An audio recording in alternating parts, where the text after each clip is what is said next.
Hello, my friends, and welcome back. Thank you very much for being with me again today. Today, I have this evening update of the Ukrainian front. The Ukrainians are bringing two updates, one in the morning at about 5 or 6 o'clock Kiev time, and the other one at about 7 p.m. Kiev time again. Now, this is the second update, which tells us what happened in the past 24 hours. That is today, the 13th of February 2023. So let's start with this article coming from Ukrinform. It is from 14th of February 2023. This was updated at 3:41 on Tuesday.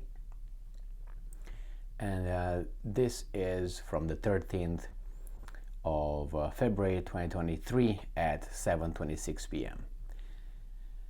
So the Air Force of Ukraine's Defense Forces has launched 14 strikes on enemy personnel and military equipment clusters in the past 24 hours. The relevant statement was made by the General Staff of the Armed Forces of Ukraine on Facebook. The relevant statement was made by the General Staff. Okay. In addition, Ukraine's missile and artillery units hit 3 enemy personnel cluster and 1 Russian electronic warfare system. Meanwhile, Russian troops launched 2 missile strikes on 16 airstrikes and opened fire with multiple launch rocket system MLRS over 15 times. The threat of enemy missile and airstrikes is persisting all over Ukraine. In the Volyn, Polisia, Siversky, and Slobozansky direction, no enemy offensive grouping were detected. Russian and Belarusian military units continue performing tasks within the areas bordering with Ukraine. Nothing will happen, I guarantee you. So you can move your armies or whatever, your troops from that border. But hey, you never know, right? I don't think anything will happen from Belarus. Russian invaders continue launching mortar and artillery strikes on the positions of Ukrainian forces, as well as settlements situated close to the contact line. Over the past day, the enemy has opened fire on Sumy regions, Volfine and Basivka, and in Kharkiv regions, Veterinarnie and Dvorichanske. Now, these are the one of the northeast oblasts, Kharkiv and Sumy. In the Kupiansk, now we go down towards the region of Luhansk and then Donetsk.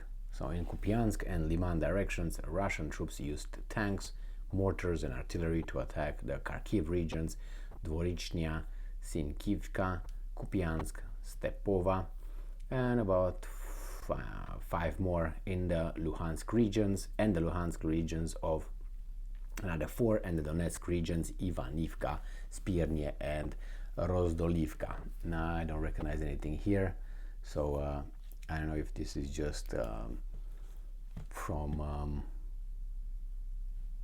as of now, they didn't even say about anything about any offensive operations coming from the Russians or anything like that. So in the Bakhmut direction, the Russian occupiers launched mortar and artillery strikes near such settlements as Bilohorivka, Zaliznyats, Bakhmut, and Mayorsk, and about 3 more. Again, no offensive anything. In Avdiivka and Vopavlivka directions, Russian troops used tanks, mortars, and artillery to open fire on 18 settlements, including Donetsk regions, Avdiivka, and about 8 more.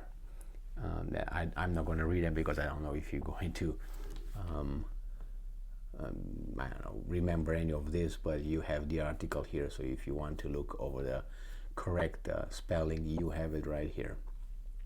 In the Zaporozhye direction, the enemy shelled the Donetsk regions, Vremivka and Novopil. The Zaporozhye's regions, Olhivske, Huliaipole, and about 7 more in the Dnipropetrovsk regions, Ilinka. In the Kherson direction, this is the lowest by the Black Sea, by Crimean Peninsula, Russian invaders again struck the city of Kherson with mortars and artillery. According to the General Staff, there are more frequent cases when the Russian mobilized soldiers attached to the 1st Army Corps of the South Military District refused to take part in the offensive. I read about 3 articles coming from Ukrainian media outlets stating the exact thing, that the Russians refuse to fight that often in the offensive. So they refuse to go out and attack, I guess. Due to huge sanitary losses among Russian invaders, a maternity home in the temporarily occupied city of Luhansk is used as a military hospital. The premises of Children's Hospital Number 3 were also re-equipped to meet the military needs. Well, I haven't seen such a dry summary of the whatever happens in the front in a long time. It's like they were celebrating, I don't know, Christmas or something. Nobody was fighting. I haven't heard anything about anything special. No, how should you call it, offensive operations. Usually the Ukrainians report, hey, there's 5 Russian offensive operations in Bakhmut and Liman, Avdiivka, Novopavlivka. Nothing here, nothing, no offensive, nothing. Just basically I can say the Russians continue to shell the Ukrainian positions, and the Ukrainian positions return fire. That's it. Thank you very much for the information. Well, that's it. Very flimsy, very narrow today, very evasive, very vague. Thank you very much for being with me again today. Stay strong, stay smart, look for the truth, and be just.